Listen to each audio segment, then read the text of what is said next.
May bago namatay sa lugar ko sa nakita si Pineda at Carlos na nakahandusay. Pagbabalita ni Jake kay Amber.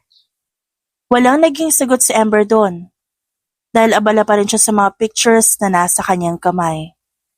Pero mas nagtaka siya dahil wala pang isang linggo nang mamatay si Pineda sa harap ng isang condo building, pero heto na naman at meron na namang bago. Ang sabi, kilala ni Pineda ang lalaki na matay. Dagdag pa ni Jake. Isang beses tumikim si Amber at umayos ng upo. Posibleng iisang tao lang may pakana ng pagkamatay nilang tatlo. Paano mo naman nasabi yan? Di mo ba napapansin? September 15, namatay si Pineda. Tapos si Carlos nung 18. Ngayon may panibago na naman. At anong petsa ngayon? Hindi ba 21? 3 araw ang pagitan ng bawat pagkamatay nila. Mas lumapit si J.K. Amber at halos naging pabulong ang pagsabi nito. Ibig mo sabihin, may kasunod pa to? Kung di natin mahuhuli kung sino nasa likod ng pagkamatay nila, posibleng may mamamatay na naman sa 24. At sigurado ako doon. Dahil hindi lang basta sindikato sina Pineda. Dati na silang agent tulad natin. Pagpapaliwanag ni Amber. Si Jake ang partner ni Amber sa tuwing may mga operasyon silang ginagawa. Lahat ng trabaho na binibigay sa kanila ay malinis at maayos nilang natatapos. Pero ang kasalukuyan nilang pinagtutuunan ng pansin, hindi basta lang. May hinala si Amber na malaking sindikato ang posible nilang makaharap. Ang isa pang hinala niya, posibleng may iba pang kasabwat ang mga sindikato na nagtatrabaho sa gobyerno. Nihintay na tayo sa crime scene. Kailangan maimbestigahan lahat ng paligid dun sa crime scene. Pag-imporma ni Jake sa kanya, mauna ka na, susunod ako. Isang beses nilingon ni Amber ang picture na nasa kanyang cubicle. Ang picture kung saan may mga taong tumayong magulang niya na nandoon. Kinuha niya yon at nilagay sa bulsa. Tara na, Amber. Pagtawag ni Jake. Nang makasakay sila sa kotse, walang ibang tumatakbo sa isip ni Amber kung sino ang pwedeng sangkot sa mga nangyari. May plano na siya para malaman kung anong background ng bawat taong namatay sa isang lugar. Pagkarating nila doon, marami ng taong nakapaligid. May media na rin na agad silang hinarang. Excuse me po, hindi po muna kami magbibigay ng statement regarding sa nangyari. Saad ni Amber sa mga reporters. Bakit po? Pwede po ba namin malaman kung ano o sino sa tingin niyo ang nasa likod na nangyaring to? Tanong ng isang reporter sa kanya. Hindi pa po namin alam ang totoong dahilan. Iimbestigahan pa lang namin ang nangyari. Matapos niyang sabihin yon, agad siyang lumapit sa bangkay ng isang lalaki. Nakamulat pa rin ang mga mata nito. Ang mga tama ng bala sa dibdib. Tiyak na hindi ito bubuhayin. Kunot noong nakatingin si Amber sa katawan ng lalaki. Namumukhaan niya ang lalaking yon. Pero sa halip na isipin niya kung saan niya nakita ito, bahagya siyang lumayo at nilibot ang paningin sa paligid. Pasimple niyang kinuha ang bag ng lalaking namatay habang nakasuot ng gloves at inabot yun sa pulis na nangongolekta ng gamit ng lalaki. I-check niyo mabuti ang mga gamit niya. Pati yung mga nasa damit niya, baka kasi may makuha tayong impormasyon doon. Susunod na lang kami sa ospital para sa mga gamit. Bili ni Amber. Amber, wala namang gamit na nagkalat dito. Saad ni Jake, umiling ang babae. Hindi siya palagay na yun lang ang gamit ng lalaking namatay, kaya isang beses pa siyang naglibot. Malapit sa kung saan nakahandusay ang bangkay, at isang papel nga ang kanyang napansin na mabilis niyang pinulot. Ano yan? Usisa pa na isa pa nilang katrabaho na si Mark. Wait, teka lang. Ba't parang bagong sulat lang yun nasa papel? Nang buksan ni Amber ang papel, number lang ang kanyang nakita. Napansin din yun ni Jay kaya nanlaki ang mata nito. Mabilis nilang naintindihan ang ibig sabihin nun. Hindi ba? Kasasabi mo lang ng mga number na yan kanina? Gulat na tanong ni Jake sa kanya. Kung ganon, kailangan nating malaman sa lalo madaling panahon kung ba't nila pinapatay ang mga to. Makalipas ang ilang oras, may mga gamit pang nakuha sina Ember sa ospital na agad naman nilang dinala sa office. Doon ay nagtipon-tipon sila, palaisipan kung bakit nangyayari ang bagay na yun. At kahit ang general nila wala ring idea. Baka naman kaya sila pinatay dahil traidor sila. Hindi ba gano'n naman sa mga palabas? Namamatay lang ang mga miyembro kapag nag-traidor na ito sa grupo. Well done ni Sunny. Maaaring isang dahilan yan. Pero sigurado ako hindi lang yan. Saad naman ni Jake. Sigurado din ako may mabigat na dahilan ang nasa likod ng mga ito. Kung ba't nila pinapatay at sa iisa lang na lugar dinidispatcha. Baka naman aksidente lang lahat. Saad ni Sunny. Inis at mariin siyang tiningnan ni Ember. Hindi maintindihan ng babae kung anong gustong sabihin ni Sunny. O sadyang nagtatanga-tangahan lang ito. Naintindihan mo ba ang ebidensya na kolekta namin? Oo naman. Hindi naman ako tanga para hindi maintindihan yon. Binasa ko na rin. At wala akong makuhang idea sa mga numerong nandun. Kung ganon, hindi mo talaga natignan na maayos ang ebidensya. Dahil kung marunong ko umintindi ng mga numero, madali mong makukuha ang mensahe nun. Paliwanag ni Ember at maangas na tumayo mula sa kinauupuan. Mula sa projector kung saan pinapakita ang mga ebidensyang nakuha niya, zoom in Ember yon sa parteng may nakasulat sa isang papel na numero. Tinuro niya yon at nakangising tiningnan si Sunny.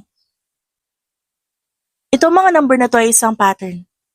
Kung mapapansin niyo, bawat number ay may pagitan na 3 at ang huli ay 21. Kung susundan natin ang lohika, ang kasunod nito 24. Ibig sabihin, may posibilidad na may mangyaring masama ulit at posibleng may susunod na mamamatay pagkalipas ng 3 araw mula sa huli. Sandaling binalot ng katahimikan ng office. Lahat ng kanilang atensyon ay napunta sa tinutukoy na numero ni Ember.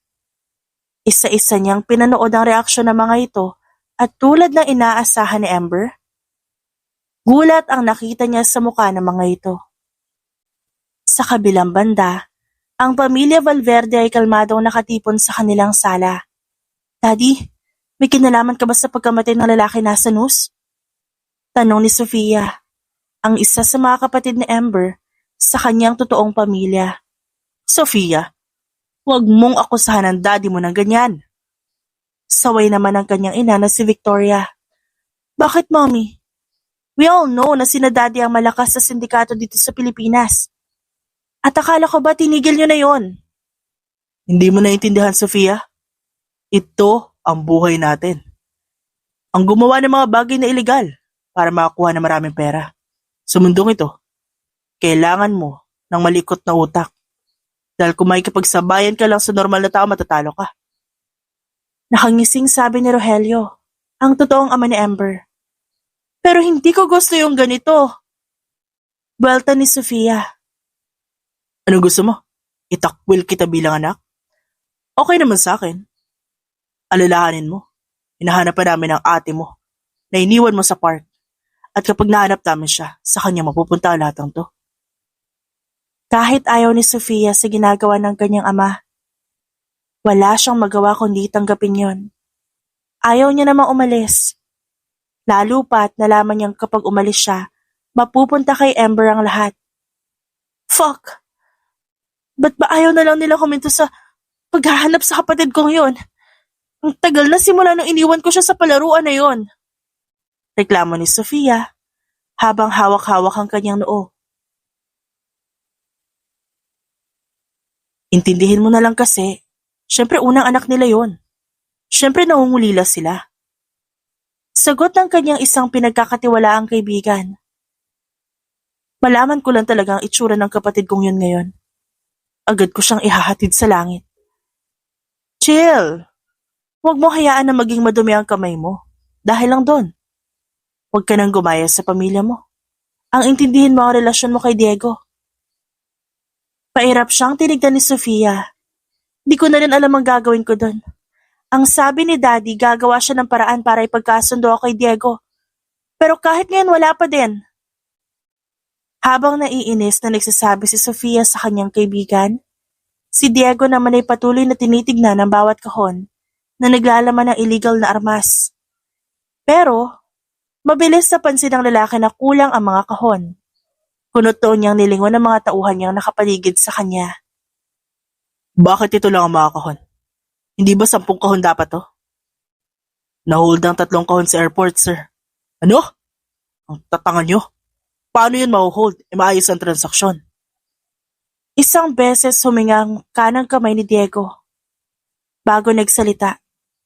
May mga law enforcement na humarang sa airport, sir. Mas pinaghihigpit nila ang lahat ng posible maging daan ng illegal na transaksyon. Paliwanag ni Frost. Kasalanan to ni Tito Rogelio. Mariing sabi ni Diego. Hindi mapakali si Diego, kaya pinuntahan niya na sa airport ang ibang naiwang kahon. Bumungad sa kanya ang iba't ibang mga law enforcement agent na nakabantay sa entrance, migration, at iba pang daan sa loob ng airport. Nang mahanap ni Diego kung nasa na mga kahon na nakapangalan sa kanya mismo, mabilis niya yun pinuntahan. Pero gano'n na lang ang gulat niya nang biglang may humarang sa kanya. Miss, excuse me, kukunin ko lang na iwan kong gamit dito. Puna ni Diego. Kayo po ba si Diego Alcaraz? Sa inyo nakapangalan ng mga armas na nakalagay sa kahon? Tanong ni Amber.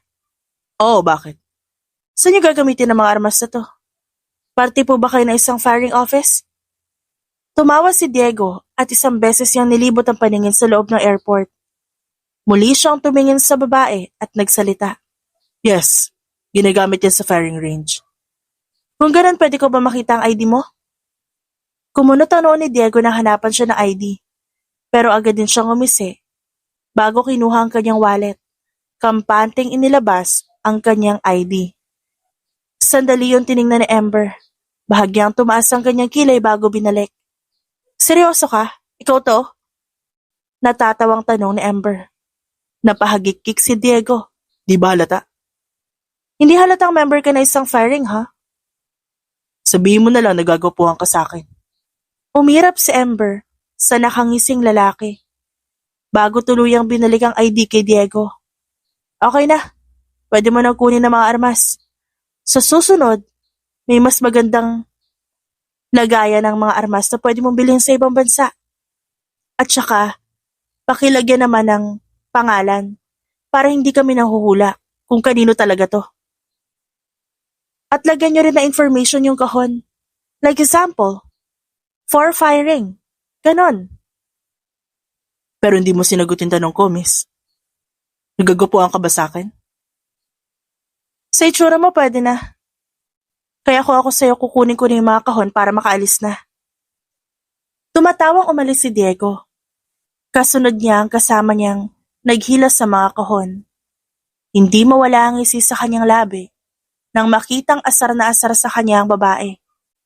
Nang makalabas sila ng airport at makasakay sa service nila, hindi napigilang magtanong ni Frost. Saan mo nakuha yung ID niyan? Medyo natatawa pa nitong tanong. Siyempre, kailangan sa mga ganyan, may backup. Pinagawa ko lang yan sa kaibigan kong member ng firing. Bakit kaya hindi tayo mag-supply ng mga baril dun sa kaibigan mo? Pwede naman, pero mas malalaman nila na illegal ang mga armas na meron tayo. Posible maging problema pa yun. Pagkarating nila sa bodega, mabilis na inilabas ng kanyang mga kasama ang kahon at isa-isang tiningnan kung kumpleto ang mga baril. Siguraduhin yung walang kulang, ha. Ayoko na maulit yung nangyari kanina. Malamig daw ito si Diego habang nakamasid. Oh, narinig niyo naman si Boss Diego, di ba? Ano pang ginagawa niyo? Utos ni Frost sa mga tauhan. Kumpleto, boss. Lahat malinis at maayos.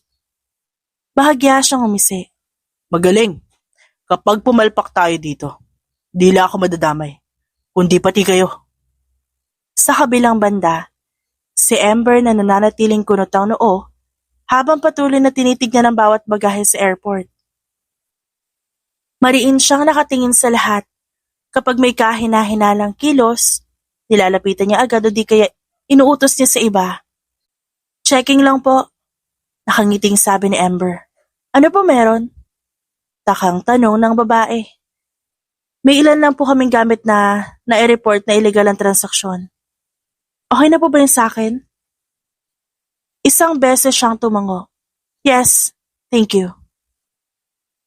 Matapos ang kanilang inspection sa airport, mabilis na nagpaalam si Amber sa ibang mga kasamahan dahil kailangan niya pang asikasuhin ang crime scene report. Maingay siyang napabuntong hininga habang hinihintay sa office ang iba pa nilang kasamahan. Minuto lang naman ang ginawang paghihintay ni Amber para dumating ang mga kasama niya. Malalaman natin kung sino nasa likod ng pagpatay na to kung sa 24 ng gabi nakabantay tayo sa lugar na yon. Saad niya? Tama ka, ma'am. Pero kulang din tayo ng tao kagabi. Ang hirap i-cover lahat.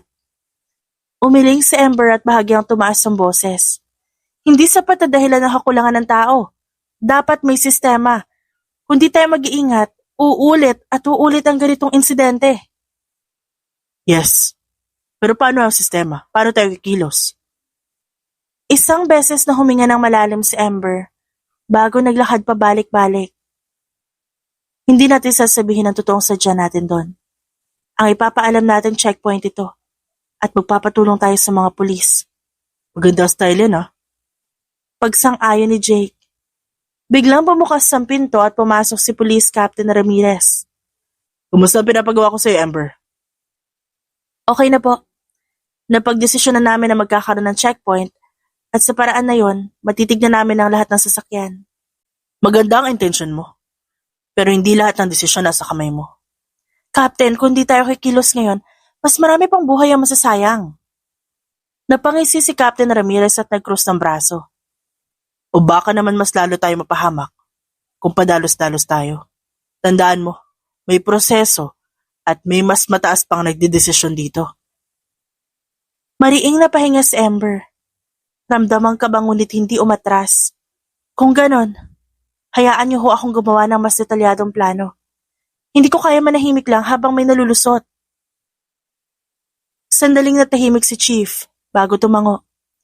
I-submit mo sa mesa ko bukas na umaga. Kung maganda, kukumbinsin ko na nasa taas. Pero kung palpak, ikaw ang sasalo na lahat ng sisi. Nang iwan sila doon, ni Chief, tuluyan na napapikit si Amber. Alam niya na tama ang ginagawa niya at kung hihintay niya pa ang sinabi ni Chief, posibleng matagalan yon. Makalipas ang 2 araw, wala pa ring sinasabi sa kanya si Chief Ramirez. Kaya na makapagdesisyon si Amber, siya na mismo ang nagpunta sa higher up upang ipaalam ang bagay na yon. Wala pa sinasabi sa akin si Ramirez. Sagot ng general. Mabilis na kumuyom ang kamao ni Amber matapos marinig yon. May kutob siyang hindi sasabihin ni Ramirez ang tungkol sa plano niya. Pwede ko mamalaman kung anong klaseng plano yan? Tanong ni General Nathan. Normal na ipinaliwanag ni Amber ang kanyang plano. Para malaman, umailigtas ang posibleng susunod na target na mamamatay sa Golden Street. At nang marinig yun ni Nathan, humanga siya sa paraan ng pag-iisip ni Amber. Kaya na makuha ng babae ang approval ni Nathan, mabilis niyang tinipon ang mga kasamahan. Paano mo na-approve yung plano mo? Hindi ba may documents sa kailangan dito? Curious na tanong ni Jake. Oo, kahapon ko lang sinabi kay General Nathan at sa bahay ko ginawa ang dokumento at tumiretso ako sa higher up para sabihin ang plano ko. Teka, di ba sabi ni Chief Ramirez hintayin mo lang ang tawag niya sa'yo para sa resulta kung papayag ba ang higher up o hindi? Wala akong tiwala dyan kay Chief. Ang sabi ni General walang nababanggit si Chief Ramirez tungkol sa mga gusto kong gawin sa Golden Street. Eh di goods naman pala na ikaw na mismo nagsabi kina General at nakuha mo agad ang sagot nila. Oo, kaya gagawan ko lang ng report yon at papipirmahan sa kanila. Pagkatapos pwede na tayo mag-conduct ng checkpoint. Matatapos mo ba ang report bago sumapit ang 24? Walang pagdadalawang isip na sumagot si Amber. Na kaya niyang tapusin yon. Napatango naman si Jake sa kanya. Pagdating ni Amber sa kanyang bahay, natigilan siya na makita ang munting picture nila ng kinalakihan niyang mga magulang. Maingay siyang napabuntong hininga habang pinagmamasdan yun. Sa tingin niyo po ba buhay pa ang totoong magulang ko? Ano po kaya rason nila kung ba't nila ako iniwan? Alam niyo ba, unti-unti na ako nauubos dahil sa trabaho. May mga ganun pala talaga na tao. Kahit sa trabaho may ayaw sa akin. But I understand. Pero sana po i-guide niyo pa rin ako Mahal na mahal ko kayo. Habang patuloy na kinakausap ni Ember ang litrato na itinuring niyang magulang, pinupunasan niya pa ang frame na para bang nandun pa ang init ng kanilang presensya. Samantala si Diego naman kasalukuyang nagiinom sa isang high-end bar. Are you looking for a girlfriend right now? Malanding tanong ng babae sa kanya. No, gusto ko lang talaga magpainit ng katawan. But I can do that. Kaya kong painitin ang katawan mo at saka ang gabi mo. Nakangiting sabi ng babae. Alam kong gwapo ako, but I won't give my virginity sa kung sino-sinong babae. Virgin ka pa? I don't believe you. Maraming nalilink sa'yo na babae. Nakita mo na ba ako nakapag-sex? May kumakalat ba na may naikama na akong babae? Wala naman. Diretsong sagot ng babae. Mabilis nang umisi si Diego at nagkibit-balikat. Pero ayaw mo ba talaga? Kahit one night stand lang. Kapag may nabuo, hindi kita hahabulin. Pagpupumilit pa nito. Hindi napigilan ni Diego na tumawa. Wala naman talaga siyang plano na kumuha ng mga babae para lang maikama. Alam niyang may pangangailangan din siya bilang lalaki. Para sa kanya, kaya niya na yon. Hindi niya na kailangan ng babae sa buhay. Mamumuti lang mata mo kahihintay sa kagustuhan mong hindi ko kayang ibigay. Anyway, bathroom lang ako. Paalam ng babae bago kumalas sa pagkakahawak sa braso ni Diego. Nang makaalis ang babae, marahang hinawakan ni Diego ang kanyang batok bago tuluyang ininom ang alak na nasa kanyang baso. Mabilis na tinapik ni Mark ang kaibigan, kaya napatingin si Diego. Ba't parang nag-walkout yung babae? Di ko binigay yung gusto eh. Ano bang hiningi? Ikama ko raw siya. Oh, ba't di ka pumayag pre? Tinignan niya ng masama ang kaibigan. Baliw ka ba? Kahit gaano ko ka gusto makapagtalik, hindi ko yun gagawin. Lalo na't wala naman akong girlfriend o asawa. Hindi ko siya girlfriend at hindi ko rin siya asawa. Hindi ako naniniwala sa'yo bro. May pangangailangan ka rin no? I know. Kaya ko namang gawin yun sa sarili ko. Ngumisi sa kanya ang kaibigan at hindi makapaniwala. Makalipas ang 2 araw, natapos at napapirmahan na ni Ember ang report na kailangan. Mabilis yung nakarating kay Chief Ramirez, kaya mabilis din itong nakatawag kay Rogelio. Sir, huwag niyo na muna ituloy ang plano. Pagtawag ni Ramirez kay Rogelio. Ano? Bakit? May nalaman po ako dito sa PNP. Magsasagawa sila mamayang gabi ng checkpoint sa Golden Street. Akala ko ba napigilan mo yun? Maingay na bumuntong hininga si Ramirez. Bahagya pang hinilot ang tungki ng kanyang ilong. Yun na nga po. Akala ko okay na. Pero dumiretso pala kay General yung nagplano ng checkpoint. Sino ba nagplano niyan? Si Agent Ember po. Ang pinakamatapang na babae dito, sir. Sandaling natahimik si Rogelio, bago muling nagsalita at mababa ang tono. Bago lang ba yan dyan sa inyo? Hindi ho. Matagal na siya nagtatrabaho dito. At sa susunod na taon, magkakaroon siya ng mas mataas na posisyon. Alright, akong bahala. Basta bantayan mo yan at i-report mo sa akin lahat ng kilos o plano niyang makaka-apekto sa ating plano. Matapos ang tawag, mabilis na naguyom ng kamao si Rogelio. Kating-kati na ang kamay niyang tapusin ang buhay ng isa niyang tauhan na tumaliwas sa kanya. Mula sa basement ng kanilang bahay, doon nakatago ang isang nanghihinang lalaki. Pasalamat ka, marireschedule ang kamatayan mo. Mariing sabi ni Rogelio habang nakatingin dito. Mabilis na nagtaka ang tauhan ni Rogelio matapos sabihin yon. Wala kayong maitatagong sikreto sa lahat. Maitatago naman talaga siya. Pero dahil sa inyong magkakaibigan, unti-unting nalaman ang totoo. Dahil yun ang tama. Hindi nyo kami pinapasahod na maayos.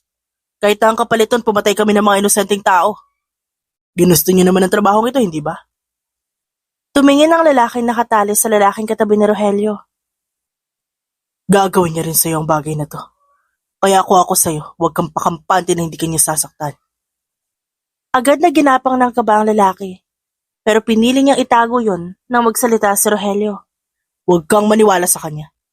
Kilala mo ako. Meron ako isang salita. Ganyan din ang sinabi mo sa amin, di ba? Pero ano to ginagawa mo? Pinatay mo na si Pineda. Kasi natatakot ka. Kala ko ba matapang ka? Umirap si Rogelio sa lalaki. Talian niyo na maayos ha. Bili ni Rogelio bago umalis ng basement. Kahit na anong pagpupumiglas ng lalaki, nagawa pa ring dagdagan ng tali sa kanyang katawan. Walang ibang ginawa ito kundi sumigaw para humingi ng tulong. Ngunit alam niya sa sarili na walang makakarinig sa kanya. Sa kabilang banda, ang team ni Amber ay nakabantay sa Golden Street. Bawat sasakyan, kanilang tinitignan pero makalipas sa mahigit 5 oras, wala silang ibang nakita. Amber, nakita raw ni Gomez si Chief dito kanina. Sabi ni Jake sa kanya. Ano oras? Kunot noong tanong ni Amber habang pinagmamasa na mga kasama. 5 oras mula na makapunta tayo dito. Hindi kaya wala tayo nakikitang kahinahinala dahil sa kanya? Ano ibig mo sabihin? Masama talaga kutob ko kay Chief. Sandaling natigilan si Jake sa sinabi ni Amber. Pinagmasdan niya ang babae na halos nakakunot na ang noo. Halatang hindi mapalagay si Amber. At na makarating sila sa opisina, padabog itong naupo sa kanyang upuan. Lalo pang nadagdagan ng inis at pagod ng babae nang biglang dumating si Chief Ramirez. Ano? Kumusta naman ang checkpoint nyo? May nahanap na ba kayong kahinahinala? Paayos naman ang checkpoint namin, boss. Maigi na rin po nagawa yun sa Golden Street para makaiwas sa aksidente. Humagalpak ng tawa si Chief Ramirez at nakangising lumapit kung nasan si Amber. Ba't para malungkot kaya ta, Amber? Pagod lang siya, Chief. Sagot ni Jake.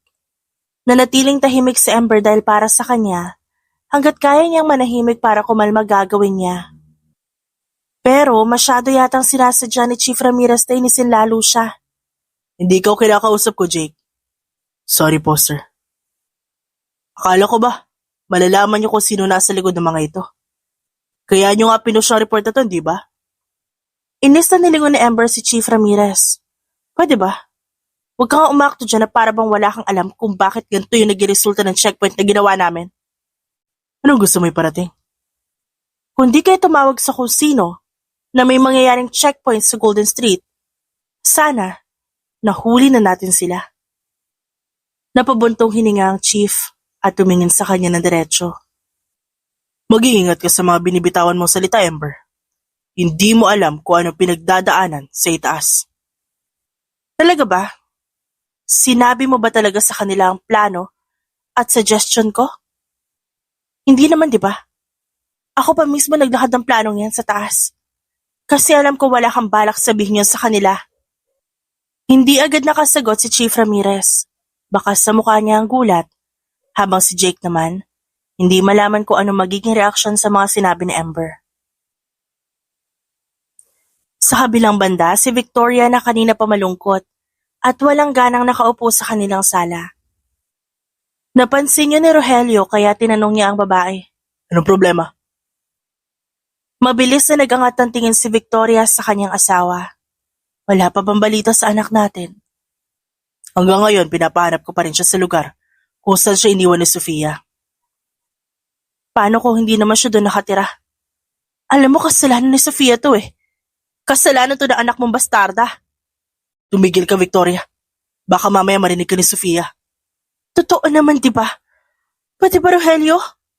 Sawang-sawa na akong ituring siya na totoong anak. Siya naman talaga yung may kasalanan kung ba't nawalay sa atin na nag-iisa nating anak. Ang lahat ng sinabi ni Victoria, narinig ni Sofia. Walang halong ingay, malinaw na malinaw. Hindi siya makapaniwala sa kanyang narinig. Buong akala niya, si Victoria ang kanyang ina kaya mas lalong nangibabaw ang galit ni Sofia sa dibdib. All this time, Akala ko siya yung nanay ko. Kaya pala hindi ko maramdaman ang pagmamahal sa kanya. Kasi hindi niya naman ako anak. Pero bakit sa anak lang nila mapupunta ang lahat? Anak din naman ako ni Daddy. I guess tama na yung ginawa kong pag-iwan sa kanya sa palaruan nun. Makalipas ang isang linggo, may bigla ang balita na nakarating sa office nila Amber. Lahat sila'y abala sa trabaho ng biglang kailanganin sila sa isang lumang pabrika. Nung una hindi pa kumikilos si Amber dahil kay Chief Ramirez galing ang balita. Simula na mangyari ang tungkol sa checkpoint, nawalan na ng tiwala si Amber sa Chief. Ayaw mo maniwala? Nakangising tanong ng lalaki. Hindi na kasi kapani-paniwala yung mga sinasabi mo. Hanggang kailan ka magmapatigas? Wala ka namang magagawa. Under kita. Ako ang nagbibigay ng go signal sa inyo. Pagak na tumawa si Amber at tiningnan ng lalaki. May magagawa ko? Nasa akin pa rin naman kung susundin kita o hindi. At saka ano sinasabi mong under? Utos lang din naman nila General ang binibigay mo sa amin.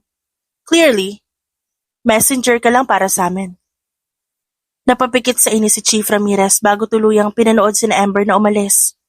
Sa kabilang banda, piko na piko naman ang babae sa chief nila. Dahil simula nung nagkainitan sila sa checkpoint, sunod-sunod na yon. Dapat di mo na sinagot si Chief. Mahina ang sabi ni Mark. Nakakapikon eh. At saka, alam ko naman na sinasadya niya akong busitin. Dahil dyan, posible magsumbong yun ng kung ano-ano sa higher-ups. Ano naman? Nandyan kayo para patunayan kung totoo ang sinasabi niya sa higher-ups. Pero na lang kung pati kayo takot sa kanya. Iniwan niya ang mga kasama sa hallway at nagpunta agad sa sasakyan. Nanatili siyang tahimik habang hinihintay ang iba. Samantala si Rogelio at Diego naman, handa na sa transaksyon na kanilang gagawin. Siniguro na rin nilang walang iba makakaalam ng kanilang transaksyon kundi sila lang. Anong oras ba sila darating? Inip na tanong ni Rogelio. Katatawag lang po nila. Malapit na sila dito. Dahil sa kutob ni Amber na baka maling lugar ang binigay sa kanila ni Chief Ramirez, agad niyang tinawagan si General Nathan para kumpirmahin kung ano address nga ba ang pupuntahan nila. Walang giya talaga tong si Chief Ramirez. Inis na sabi ni Amber matapos tawagan si Nathan. Bakit, may problema ba? Maling address yung binigay sa atin. Ha? Paano yun? Problemadong tanong ni Jake. Tinawagan ko si General. Sinigurado ko kung tama ba yung binigay na address si Chief, pero ayun, mali nga. Pero hawak ko naman na yung bagong address. Sigurado ako doon nga magaganap ang illegal na transaksyon. Habang nagsasalita, dahan-dahang pinasok ni Amber ang kamay sa kanyang bulsa at kinuha ang maliit na picture. Ano naman yan? Usisa ni Mark. Simpleng family picture. Kasama ako dito ng mga kinalakihan kong magulang. Di mo pa rin ba nahanap yung totoo mong magulang? Wala ka ba talagang balita sa kanila? Wala pa. Nang makarating sila sa labas ng lumang pabrika, agad na hinati ni Amber ang kanyang mga kasama. Mabilis nilang pinalibutan ng buong pabrika para masiguro na walang makakatakas. Samantala, abala naman si Rogelio sa pakikipag-usap kay Ramirez. Nakasalukuyan ding nandoon sa lumang pabrika. Sigurado ka bang ibang address ang binigay mo sa kanila? Tanong ni Rogelio kay Chief Ramirez. O naman sir, sigurado ako doon pupunta yung mga yon. Habang nag-uusap ang dalawa, lumapit si Diego kay Rogelio. Tito, handa na po. Nandito na rin po sila sa loob. Good to know. Malaki-laking pera to pag nagkataon. Ilang saglit pa, nakita na rin nila ang kanilang katransaksyon na may dalang 5 duffel bag na itim, kung saan nakalagay ang milyon-milyong salapi. Magandang hapon sa inyo.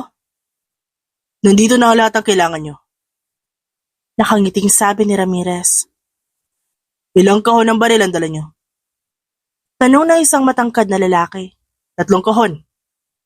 May mga illegal na gamot na rin kami dala dito. Pwede ba muna namin makita para makasiguro kami totoo lahat yan? Normal na tumawa si Rogelio. Sa mga ganitong transaksyon, hindi siya kinakabahan. Bihasa na siya sa ganito. Si Diego naman, Nagpakita ng mga baril na nakalagay sa kahon at nang masatisfy ang kanilang kausap, tumango ito. Walang hiya talaga tong si Chief Ramirez. Nakipagsabwatan pa talaga sa mga sindikatong ito. Galit na saad ni Amber habang pinapanood sa di kalayuan ang ginagawa nila Ramirez. Hindi ba? Ito yung lalaki nakita natin sa airport na kumuha ng mga kahon ng baril. Sandaling kumunot ang noo ni Amber at hinanap ko nasan yung lalaki. At nang mamukaan niya ito, mas dumoble ang galit na kanyang naramdaman. Isa rin siya sa mga nagbebenta ng illegal na armas. Ibig sabihin lahat ng armas na kinuha niya noon, illegal. At posible ring peke yung ID na pinakita niya sa akin. Lalabas na sana si Amber mula sa kanyang pinagtataguan para mapigilan ng illegal na transaksyon nang biglang sunod-sunod na putukan ng baril ang kanilang maririnig sa labas. Isang beses pang nilingon ng babae sina Diego at nang makita nagmamadali ang mga ito, mabilis siyang nagutos. Siguraduhin niyo na hindi makakatakas ang lahat, lalo na yung mga namumuno sa transaksyong to. Nang tangkain ni Diego na lumabas sa kabilang pinto, mabilis namang sumulpot si Amber at hinarangan to. Mariin niyang tinulak ang lalaki pabalik gamit ang kanyang braso at mabilis na inilapat ang kanyang likod sa pintuan. Hindi mo madadala yan sa labas. Isuko mo na lang yan. Maging ikaw sumuko ka na rin. Matalim na sabi ni Amber sabay sulyap sa dala ni Diego. Nakikilala kita, miss. Ano naman ngayon? Sumuko ka na? Kasi hindi rin naman kita pakakawalan dito. You don't know me. Hindi mo rin ako kilala. Kaya mas mabuti pang huwag ka nang manlaban pa. Mabilis na umisi si Diego habang nakatingin kay Amber. Akmang magsasalita pa si Diego nang biglang dumating ang ilang kasama ni Amber. Mabilis na kinuha ni Jake ang posas para mapusasan ng lalaki. Hindi naman ito pumalag at nanatiling nakatingin kay Amber. Maingay pa rin sa labas ng lumang pabrika, kaya nasisiguro niyang nagpapalitan ng putok ng baril sa labas. Hindi pa rin ito humuhupa. Siguraduhin na hindi makakatakas sa lalaking yan. Utos ni Amber at pagtakbo niya, nahulog mula sa kanyang bulsa ang picture na daladala niya palagi. Agad naman niya nakita ni Rogelio na nagtatago sa patong-patong na kahoy. Dahil sa kuryosidad niya, mabilis siyang lumabas sa kanyang pinagtataguan at kinuha ang picture na nahulog mula kay Amber. Nakita niyo ba yung kasama ng lalaking to? Tanong ni Amber sa mga kasama. Hindi po. Mabilis sila nakatakas. May sumunod na baka para sa kanila. Si Chief Ramirez, nahuli niyo rin ba? Isang tikim ang ginawa ni Mark bago nagsalita. Sumama siya dun sa lalaki may hawak-hawak na illegal na gamot. Ang galing din talaga ni Chief, no? Dalhin lahat na nakuha pabalik sa office. Matapos yun, sabay-sabay silang umalis sa lumang pabrika habang si Diego naman sakay sa patrol car. Sa kabilang banda, si Rogelio hindi man lang makaramdam ng galit dahil sa nabulilyasong transaksyon nila. Kinain siya ng kuryosidad na makita ang picture na kanyang nakuha kanina. Manang, nasa na yung picture ni Ellie nung bata pa siya? Tanong ni Rogelio habang nakaupo sa kanilang sofa. Nasa kwarto niya pa rin po. Hindi po ipinapatapon ni Ma'am Victoria ang mga picture ni Ma'am Ellie. Pwede pa ikuha. Yung picture niya nung bata siya. Sige po sir, wait lang po. Imposibleng siyang nawawala naming anak. Pero malakas ang kutob ko. Nung kinuha ko ang picture na to, na nahulog mula sa isang agent na tinutukoy ni Ramirez na magaling, agad akong kinabahan. Hindi ko akalain mangyayari to. Ano yan, Rogelio? Ba't mo raw pinapakuha kay Manang ang mga picture ni Ellie? Tanong ni Victoria na makababa ng hagdan. Parang kamukha niya ito napulot kong picture. Can I see? Interesadong tumakbo si Victoria palapit sa kanya. Nang maibigay kay Rogelio ang picture ni Ellie ng bata, mariin niyang pinagtabi ang larawan. They look similar. Wow! Para talaga silang kambal. Saan mo ba napulot yung picture na yan? Nahulog ito mula sa isang agent na sumugod sa pabrika kung saan kami may transaksyon. Ibig mong sabihin posibleng isang agent na ngayon si Ellie? No. Hindi pa tayo sigurado kung siya nga ba yun. Then paimbestigahan natin. Baka siya na nga si Ellie, oh my God!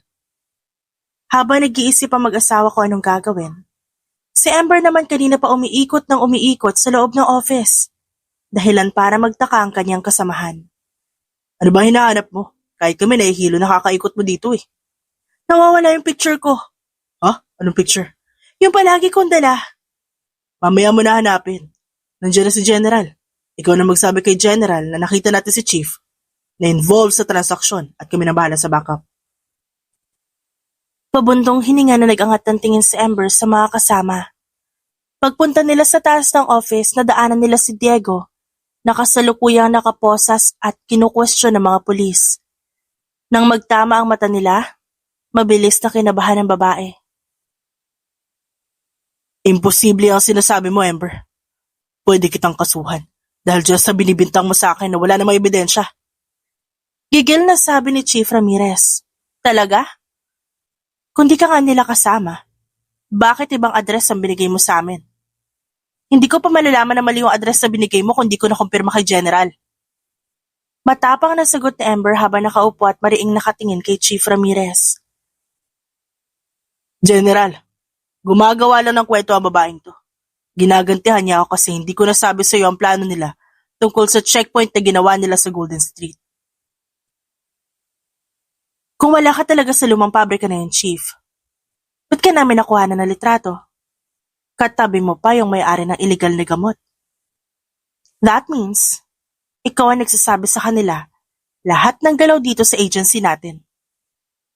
Nakangising tiningnan ni Amber ang lalaki na ngayon, hindi na makatingin sa kanila. Habang patuloy sila sa pag-uusap, si Rogelio at Victoria naman hindi mapakali. Pero kamusta ang transaksyon niyo at nasan si Diego? Nahuli si Diego. Nang babaeng nagmamay-ari ng picture na to. Di nakakulong siya. OMG! Kailangan natin siya mailabas doon. Alam ko, Victoria. Let me think, okay? Mapaghahalataan tayo kapag ngayong araw din natin siya pinuntahan doon.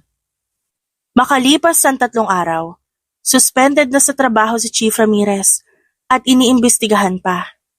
Wala siyang ibang ginawa kundi pumunta sa bahay ni Rogelio para doon sabihin ang lahat ng galit na meron siya. Wala siyang kaalam-alam na ang taong kinaiinisan niya ay anak ng mag-asawa. Saan ka pupunta, Amber? Pigil ni Jake sa babae nang makitang umalis ito mula sa upuan. Aalamin ko lang yung kalagayan ng lalaki sa presinto. Baka patay na. 3 araw na nakalipas. Baka naman nakapagpiyansa na yun. Nagkibit-balikat si Amber at nagpatuloy sa pag-alis. Pero hindi pa siya nakakalabas ng tuluyan, may humarang sa kanya agad. Ikaw ba si Amber Reyes? Tanong ng lalaking humarang. Oo, ako nga, bakit? Pwede ka ba sumama sa amin? Sandali pang pinagbasa ni Amber ang 3 lalaki. Wala siyang maramdamang kaba kaya kahit hindi niya kilala ang mga yon, sumama siya. Huwag mo ako hahawakan. Sasama ako. Pasensya na. Sino ba nagpadala sa inyo? Si Chief Ramirez ba? Natigilan ng 3 lalaki at tumingin sa babae. Sino yun? Imposibleng hindi niyo siya kilala. Magsabi na lang kayo sa akin ng totoo. Hindi namin kilala ang sinasabi mo. At sinadya ka talaga namin dahil may gustong kumausap sa'yo. Isa lang masisiguro namin. May kinalaman ito sa totoong magulang mo. Bakas sa mukha ni Amber ang gulat matapos marinig ang hindi inaasahang balita. Nung una ayaw niya pang maniwala. Ngunit nadagdagan ang kanyang pagdududa na makita si Diego sa labas ng coffee shop kung saan siya dinala ng 3 lalaki. Niloloko niyo ba ako? Tanong ni Amber sa 3 lalaki. Hindi po. Bakit nandito yung sindikato na yan? Isang beses na huminga ng malalim si Diego at marahang lumapit sa babae. Tahimik na pumasok si Amber sa loob ng coffee shop. Nakasunod lang siya kay Diego. At nang tumigil sa isang lamesa, doon niya nakita ang mag-asawang nakangiting naghihintay sa kanya. Manang? Nasa si Daddy? Tanong ni Sofia na makababa siya ng hagdan. Nandito ka pa pala. Akala ko'y kasama ka nila. Why? Saan sila pumunta? Ang sabi nila nahanap na nila ang kapatid mo at ngayong araw nila pupuntahan para makilala. Mabilis na lumapit si Sofia sa matanda at tinanong ito, Alam niyo po ba kung saan sila kikitain ng babae? Hindi eh. Ang sabi lang nila, pupuntahan nila ngayon. Kanina pa pala nakaalis. Agad na ginapang ng kaba si Sofia. Muling sumagi sa isip niya ang sinabi sa kanya ni Rogelio na wala siyang makukuhang yaman oras na makilala nila ang panganay na anak. No, hindi pwede. I can't believe this. Hindi ako papayag na mawala sa akin ang lahat ng to. Gagawin ko ang lahat para kahit papano may mapunta sa aking yaman. Pero teka, posibleng kasama nila si Diego. Mabilis na kinuha ni Sofia ang kanyang cellphone para tawagan ng lalaki. Nakahinga siya ng maluwag na sagutin niya ni Diego. Nasaan kayo nila, Daddy? May ginagawa kami, bakit? I'm asking kung nasan kayo. I just want to know. Hindi pwede. Sabi ni Tito, wag kong sabihin sa'yo ang lakad na to. Importante ang bagay na to. Nagkuyom ng kamay si Sofia nang wala siyang makuhang sagot mula sa lalaki. Pero hindi lang doon natapos ang paraan niya para alamin kung nasaan ang kanyang mga magulang. Sa kabilang banda, habang dahan-dahang sinasabi kay Ember ang lahat ng rason kung ba't siya nalayo sa mga magulang, hindi pa rin siya makapaniwala. Baka po nagkakamali lang kayo. Baka hindi talaga ako yung anak niyo. Iba po yung kwento niyo sa kwento ng kinalakihan ko magulang. Mahigpit na hinawakan ni Victoria ang kamay niya. Anak, hindi ako nagkakamali. Alam ko ang mga mata mo. Alam ko ang boses mo. Walang sino man na makakaagaw ng katotohanan ikaw ang nawawala naming anak. Iniwan ka ng kapatid mo sa palaruan noon at doon ka nakita ng kinalakihan mong magulang. May dala kaming picture mo. Lumang picture mo ng bata ka pa. At nalaglag ang picture na to sa'yo. Saan ni Rogelio? Paano napunta sa inyo ang picture na to? Diretsong tanong ng babae at bahagya pang sinulyapan si Diego. Natigilan si Rogelio. Hindi niya alam kung sasabihin niya ba ang totoo. Nalaglag yan sa lumang pabrika. Kung nalaglag yan sa lumang pabrika, paano napunta sa inyo? Ang mga taong nasa lumang pabrika lang ay ang mga taong sindikato. Diba kasama ka? Hindi ganun ang iniisip mo. Nagkataon lang na napadaan kami doon. Hindi napigilan ni Ember na mapangisi. Magaling siyang kumilatis ng mga tao at alam niya kapag nagsisinungaling ang isang tao. At ang taong nasa harapan niya, masasabi niyang nagsisinungaling sa kanya ngayon. Talaga bang yan ang gagawin niyong palusot sa akin? Hindi pa nga tayo nagsasama-sama? Kasi nungalingan agad ang sinasabi niyo? I'm sorry to tell you, but this is with pure honesty. Nakikipagtransaksyon kami sa illegal na paraan. Yun ang business na meron ng pamilya natin. Pamilya niyo lang. Mabilis na nalungkot si Victoria. Ayaw mo ba kami makasama, anak? Matagal ka na namin pinapahanap at gustong-gusto ka na namin makasama. Mukhang dyan po tayo magkakaproblema. Masaya po ako nakilala ko kayo bilang totoo kong magulang, gaya ng sabi niyo. Pero hindi matatakpan ng pagiging tapat at may prinsipyo kong sarili ang illegal na ginagawa ninyo. Mahirap ang gusto mong pagbabago. Wala naman ho ako sinasabing magbago kayo. It's all up to you. Pero kung gusto niyo magbago, isa lang ang sasabihin ko sa inyo. If you do that, ituturing ko lang kayo magulang kapag natigil ang illegal yung ginagawa. Isang beses pang yumuko si Ember bago tuluyang umalis. Nang makalabas siya ng coffee shop, bigla na lang siyang napaluha. Pero gano'n na lang din ang inis niya matapos siyang habulin ni Diego. Talagang hahayaan mo hindi makompleto ang pamilya mo? Tanong nito sa kanya. Kumpleto ako. At sa tingin mo ba talaga? Hahayaan ko maging ganun lang sila? Kung ipipilit nila, o hindi nila aayawan ng ganong klaseng pamumuhay, mapipilitan din akong kalabanin sila. Yun ang trabaho ko bilang protektor ng bansang ito. Ba't di ka nalang sumama sa kanila o pag-aralin yung mga ginagawa nila? Nababaliw ka na ba? Naririnig mo ba yung sinasabi mo? Nanumpa ako sa harap ng maraming tao at sa batas na gagawin ko ang tama. Tsaka pwede ba? Hindi mo maintindihan lahat ng to. Dahil hindi ikaw ang nasa sitwasyong to. Kahit chance lang na makasama sila. Matagal ka na nilang hinahanap At alam ko sabik na sila sa'yo. Umiling si Amber habang umiiyak. Sabik din naman ako sa kalinga ng totoo kong magulang pero hindi ganito. Iniwan siya doon ni Amber sa labas ng coffee shop. Napabuntong hininga naman si Diego habang pinagmamasdan si Amber. Napapalayo. Alam niyang walang makakabali sa prinsipyo na meron ng babae. At nang makausap niya ito kanina, napatunayan niya lang na hindi siya papasa sa puso ni Amber kung gano'n ang trabahong meron siya. Bagsak ang balikat na muling pumasok si Diego sa loob ng coffee shop. Kausap pa ba siya? Ano sabi niya? Ayaw niya ho. Hindi niya kayang gawin ang mga bagay na ginagawa natin. Sumimangot si Victoria at mabilis tumingin kay Rogelio. Rogelio, paano na? Hindi ako papayag na hindi tumira sa atin si Ellie. Mahigpit ang tinig ni Rogelio. Hindi natin siya pwedeng pilitin. Mas lalong lalayo yun kapag pinilit natin. Saad ni Rogelio at tila namang problema. Pero anong gagawin niyo? Singit ni Diego. Alam ko masakit para sa inyo. Pero malinaw ang paninindigan niya. Isa siyang agent. At sa tingin ko, handa siyang talikuran kayo kung ipipilit natin siya sa sitwasyong ito. Nagpantingan tenga ni Victoria. Hindi ako makakapayag. Ilang taon ko siyang hinanap tapos ngayon nandito na siya. Hindi ko ulit siya makakasama. Hindi. Gagawin ko ang lahat para manatili siya sa atin. Pero paano nga? Tanong ni Rogelio. Ititigil niyo ang illegal na ginagawa ninyo.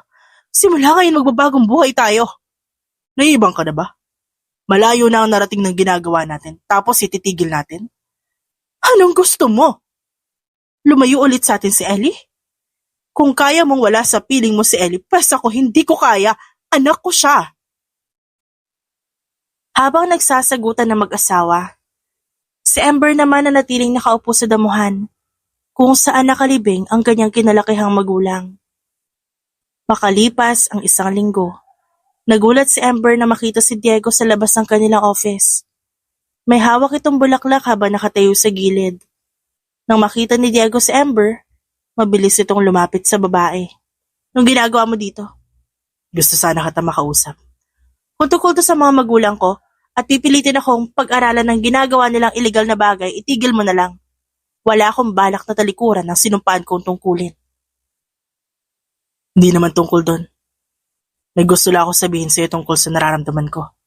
Hindi ako doktor. Huwag kasahan magsabi ng nararamdaman mo. Hindi ko naman yan magagamot.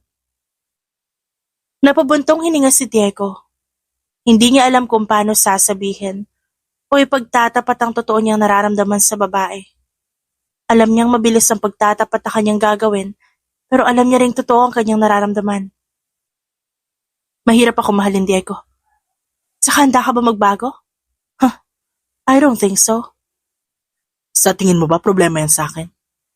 Ibato mo sa akin kahit anong klaseng tantrums mo. Kaya ko yung i-handle. Hindi ako naniniwala sa'yo na may gusto ko sa akin. Baka sa totoo nga sinabihan ka lang ng magulang ko eh. O baka suho lang to para mapapayag mo ako sumama papunta sa bahay ng mga magulang ko. Napahagat labi si Diego. Seryoso ako. Nagulat na lang ako na gusto kita. Kasi alam ko imposibleng magustuhan mo ako. Pero gusto ko ipakita ko sa'yo na kaya ko magbago para maging fit ako sa standards mo. Binigyan ni Amber ng nanghahamong tingin si Diego bago muling nagsalita. Kung seryoso ka talaga, patunayan mo. Buong akala ni Amber titigilan na siya ni Diego pero hindi. Wala siyang nakukuhang balita sa kanyang magulang pero alam niya pa rin na walang pagbabago. Hanggang sasabihin ni Diego na may panibagong plano ang ama ni Amber. Kung totoo ang sinasabi mo, sasama ka sa amin. Marunong ka naman siguro gumamit ng baril. Oo naman. Walang pagdadalawang isip na sagot ni Diego. Kahit na naninibago si Diego sa paraan kung paano maghanda si na Amber, nanatili siyang mapagmasid. Para sa kanya, wala nang atrasan pa ang lahat.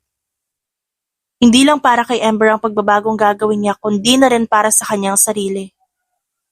Ikaw ang magiging pain namin sa likod ng sindikato at kapag kumagat sila, saka kami lalabas. Pain? Ibig sabihin ako ang gagawin niyo? Na para pang akit dyan para magtiwala sila sa akin? You're right. Ikaw ang may koneksyon. kilala ka nila. Mas madaling papasok kung ikaw mismo ang nasa harap, hindi ba? Mahirap ang sitwasyon na yun, Ember. Isang maling galaw ko lang tapos na ako. Alam ko, pero hindi ka nag-iisa. Nandito kami handang sumalo sa oras na bumigay ang lahat. Sandaling natahimik si Diego bago muling nagsalita. Kung ganon, kailangan ko malaman ang bawat detalye ng galaw niyo. Makukuha mo lahat ng impormasyon. Pero may isa lang akong hihilingin sa'yo, Diego. Ano yun? Mag-iingat ka. Habang naghahanda sila sa panibagong misyon, si Sofia naman hindi napigilan na patagong sumakay sa kotse ni Rogelio. Ang alam ni Sofia, papunta si Rogelio sa kanyang kapatid. Pero ang totoo naman may transaksyon ito. Sa oras na makita ko kung sino si Ellie, wala akong aaksayahing oras. Ani Sofia sa isip. Handa na ba lahat? Yes, sir. Nandun na rin si Ramirez pero siguraduhin natin na wala ibang tao kung saan tayo makikipagtransaksyon. Para hindi tayo mabulilyaso tulad ng dati. Tumango si Rogelio. Ilagay na yung mga yan sa kotse. Ilang saglit pa, naramdaman ni Sofia na umandar na ang kotse ni Rogelio. Tahimik siyang nakatago sa likod ng sasakyan. Samantalang, nakailang ulit na paalala si Ember kay Diego. At bago pa umalis ang lalaki, niyakap yun agad ni Ember. Hindi ko may tatanggi na may nararamdaman ako para sa kanya. Pero gusto ko makita muna yung pagbabago na sinasabi niya. Kaya hanggat kaya, paalala na lang muna ang may bibigay ko sa kanya.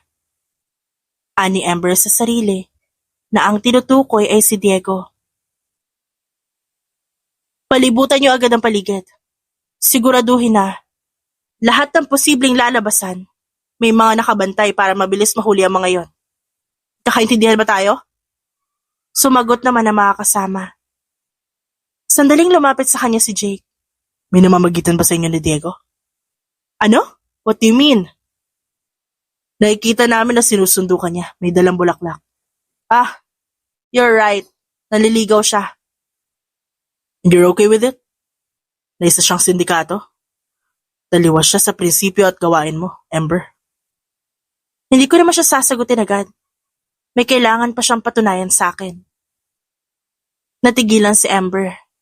Nang matunugan ang galit na boses ni Jake. Ano papatunayan niya sa'yo? Na hindi niya kaya magbago? Sigurado naman ako na hindi niya kaya magbago. Lalo na sa panahon ngayon. Isang beses gumisi si Ember at tinignan ng mariin si Jake. Hindi mo siya kilala gaya ng pagkakakilala ko sa kanya. At siya pwede pang magbago kung gugustuhin talaga ng isang tao. At sa lagay ni Diego, he's ready. Nang makarating si Rogelio sa lugar kung saan gaganapin ang transaksyon, mabilis nilang binaba ang iligal na gamot. Isang beses pang nilingon ni Rogelio ang paligid para matingnan kung may kahinahinala ba. Pagdating nila sa loob, sinalubong sila ni Ramirez na nakangiti. Clear na lahat ang paligid, sir. Nandito na rin sila Solomon para sa iligal na gamot. Talagang pinili mo na ang ganitong klaseng trabaho kaysa maupo sa maayos na upuan at magbigay ng utos sa ibang agent? Wala na rin naman mapupuntahan ng palusot ko dahil sa mga nakalap na litrato ni Agent Ember nung huling transaksyon natin. Teka, nasan nga pala si Diego? Nandito ako, Tito. Pasensya na, hindi kita nasalubong. Inayos ko pa kasi yung ilang baril. It's okay? Nakangiting sabi ni Rogelio at bahagyang inakbayan si Diego sa kamarahang nagsalita. Nakausap mo na ba si Ember? Ano sabi niya? Ganun pa rin, Tito. Hindi magbabago ang desisyon niyang panigan ng tama. Mula sa di kalayuan, nakamasid si Ember sa kanilang dalawa. Mahigpit ang pagkakahawak niya sa binocular habang pinagmamasa ng bawat kilos ni Rogelio at Diego. Maganda. Kung ganon, mas madali nating malalaman kung hanggang saan ang kaya niya ipaglaban. Ayaw niyo ba itigil talaga to, Tito? Marahang tanong ni Diego. Mariing umiling si Rogelio. Para sa kanya, kahit sabik siyang makasama si Ember, mas mahalaga pa rin ang trabaho at pera. Nasa gitna nila ang mesa kung saan nakapatong ang dalawang malalaking bag. Ang isa'y puno ng salapi, ang isa na may naglalaman ng armas at mga kontrabando. Siguraduhin mong totoo lahat to, Rogelio. Ayoko niloloko ako. Malamig na sa Ate Solomon, na bahagyang kumindat sa kanyang mga tauhan. Hindi mo pa ba ako kilala, Solomon? Pag sinabi ko malinis ang laro ko, malinis yon. Unti-unting binuksan ng tauhan ni Solomon ang isa sa mga bag. Kumista pa mga baril sa ilalim ng ilaw ng warehouse, kasabay ng mabilis na bilang ng mga pakete ng bala. Pero hindi pa tapos si Solomon na tingnan ng mga bag nang may matumbang isang kahon malapit sa kanila. Shucks! Akala ko pupuntahan ni Daddy si Ellie pero hindi. Transaction pala to, and worse may nasagi pa ako. Sino yon? May iba ba kayong kasama? Lahat ng tao nagulat. Kahit sina Amber, hindi inaasahan yon. Nagsimulang maglabasan ng mga baril. Ang ilan ay agad nagtutok sa pinagbulan ng ingay. At bago pa makakilos sa mga tauhan, biglang bumukas sa malaking pintuan ng warehouse. Malalakas ang yabag ng narinig nila kasabay ng sigaw. Walang kikilos! Malakas sa tinig ni Amber, sabay pasok ng kanyang mga kasamahan. Nakaposisyon sila. Baril na agad ang nakatutok sa magkabilang panig. Napalingon si Rogelio. Halatang hindi inaasahan ang biglaang pagdating ni Amber. Amber. Bulong niya, ngunit kita ang iritasyon sa kanyang muka. Samantala si Solomon naman agad umatras. Galit na galit. Ano to, isang patibong? Tumitig si Amber mula sa malayo. Malamig at patalim ang kanyang tinig. Tapos na ang laro niyo. Wala na makakalabas dito na hindi haharap sa hustisya. Amber anak, huwag mo nang pigilan ang transaksyong to. Para to sa pamilya natin. Hindi ako papayag na matuloy ang transaksyon yung ito. Walang kahit na sino ang pwede makinabang sa mga illegal na to. Rogelio, ano ibig sabihin nito? Anak mo itong agent na to? Napahinto na lang siya nang biglang may makitang babaeng humantusay sa sahig. Ba't may babae dito? Isang beses nilingon ni Amber si Diego na gulat na nakatayo habang nakatingin kay Sofia. Sofia! Sigaw ni Rogelio at mabilis nilapitan ng anak.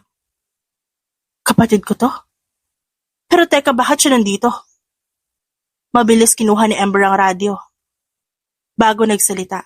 Hold your fire! May kasama silang babae. Ano? Makakatakas sila sa ginagawa mo, Amber. Hindi nila kasama si Sofia. Anak siya ni Tito Rogelio at kapatid mo siya, Amber. Please hold your fire. Mahinang sabi ni Diego. At naghahabol na ito ng hininga. Okay ka lang ba, Diego? Walang hiya kayo, dinaman niyo pa talaga yung anak ko. Walang emosyon na pinapanood ni Amber ang lalaki sa di kalayuan. Wala siyang maramdamang sakit habang nakikita ang kanyang ama at kapatid. Nagawa pa siyang ituro ni Sofia dahilan para lumingon si Rogelio kung nasan si Amber. Pero muling tumunog ang radyo. May tama si Diego. Doon lang kinabahan si Amber. Hinahanap niya sa paligid si Diego at na makita niya nakasandal sa mga sako ang lalaki, mabilis niya itong pinuntahan. Amber, tumatakas na sila. Hayaan niyo na. Basta makuha niyo yung armas at illegal na gamot. Paglapit niya kay Diego, mabilis niyang hinawakan ang kamay ng lalaki. Saka tinamaan ng bala. Sa binti. Marimuke, kaya ko pa. Sorry, hindi na dapat kita sinama dito. That's okay. Ginusto ko rin naman to. Huwag kang mag-alala, kayang-kaya ko to. Habang patuloy sila sa pag-uusap, si Rogelio naman ay umiiyak habang hawak-hawak si Sofia. Hindi niya alam kung sinong bumaril kay Sofia, pero dahil sa galit, para sa kanya si Amber ang may kasalanan ng lahat. Kaya nang marinig ni Victoria ang lahat na nangyari, hindi na rin siya mapakali.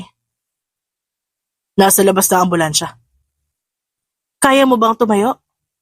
Marahan na tanong ni Amber kay Diego. Tumango naman ang lalaki, pero mabilis siyang inalalayan ni Mark.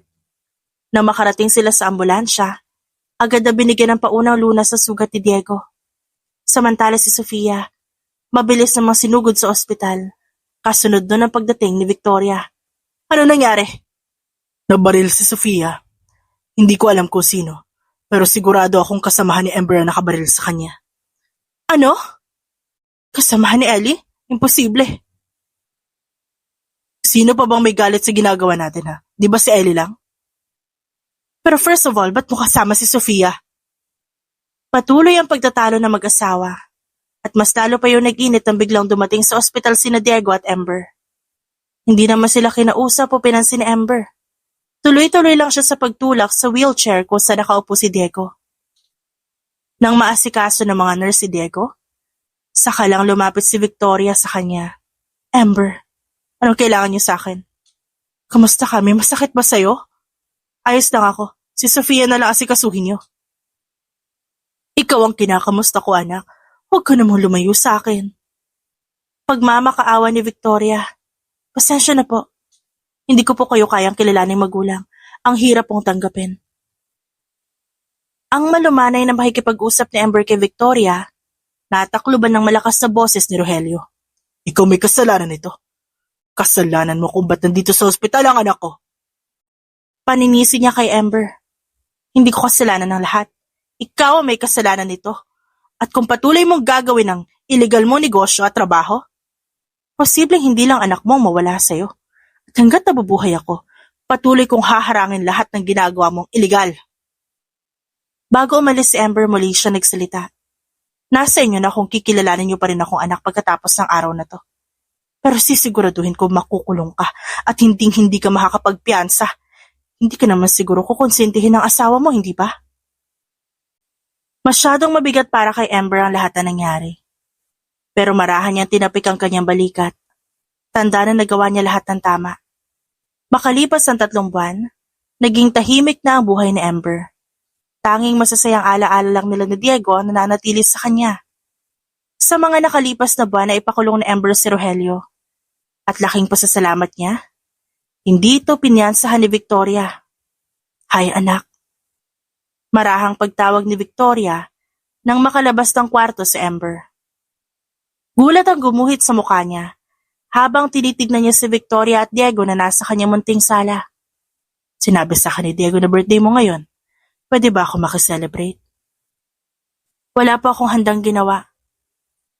May hinanda kaming munting salo-salo para sa ating 3.